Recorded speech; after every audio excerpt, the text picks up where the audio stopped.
Thank you, Cathaoirleach, and thank you to all of the witnesses. It's almost an impossible task in terms of the enormity of what we have ahead of us in terms of scrutinising this legislation. And it's an enormous responsibility on us all to make sure that we come out with the best legislation possible that serves to give us a system that's fit for purpose. But the key issues that we're facing in the legislation is striking the right balance. That's the right balance between the department and the HEA, the right balance between the HEA and the Institutes of Higher Education, the right balance between the governing authorities and the chief executives, and indeed the right balance between the external and internal members of the governing bodies. But on top of this, we have to strike the right balance and representation and competency on the boards and the governing authorities, as well as between accountability and the institutional autonomy. Now, the accountability is obviously paramount in all areas where we spend public money. However, this does not have and should not come at the expense of institutional autonomy, as was said. Now, the submissions rightly highlight the fact that the sector has been starved of funding for over a decade, and that the legislative reform alone will not deliver the change that we need to see in higher education and in research. My first question is around the IUA and the THEA submission touch on the impact of this legislation that it could have on the ability of the institutes to borrow. How do these deficits and how these deficits and the debts are treated? And what do you see as the risk with this legislation in terms of existing university debt? And what do you see the impact will be in terms of the ability to borrow in the future? That's my first question. The second one is around the size of the governing bodies that was touched on. And the view of the minister is that they should be far smaller, as we said. I know there's demands on members of the governing body already, and that those demands are substantial. And my question is there a risk that we would be overtaxing unpaid members of the governing authority to ask a substantially smaller group to do the same job and even to take on additional functions?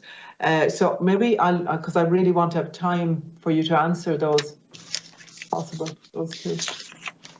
Thank you, Deputy. I mean, I think the enormity of the challenge is one that certainly would resonate with me. I think we need to remember that there are members on the committee here who weren't born. Sadly, I'm not one of those when the existing legislation was formulated in 1971. So I think we'll be living with this for a very long time, and it's really important that we get it right. I think your question really speaks to the heart of it. I think how we strike that right balance. I think the question on the borrowing is that there's almost €1 billion borrowed by 7 of our 8 members at the moment. That is off the state balance sheet because of the way that is treated, and it's really got to do, there's a fairly complex process around that. There's a CSO and Eurostat, as you're aware, are involved in. But it essentially, it's very much related to the level of control that the state have on the sector. And I think if the state exercises greater control through this legislation, I think there's a real risk that that existing loans would be cast onto the state balance sheet, and then that in turn would impair the capacity of the sector to borrow in future. So I think we need to get that balance right. I think it is possible to get the legislation framed in a way that that balance is right, but I think it's important that line is not overstepped. I'll cede to my colleagues, but on the size of the GAs, I mean, we've suggested a range. I think it's important that we very strongly support a competency-based approach, but perhaps some flexibility on the range in size might be the way, because different institutions also, we need to recognise, may require different sizes depending on their scale and complexity. Thank you.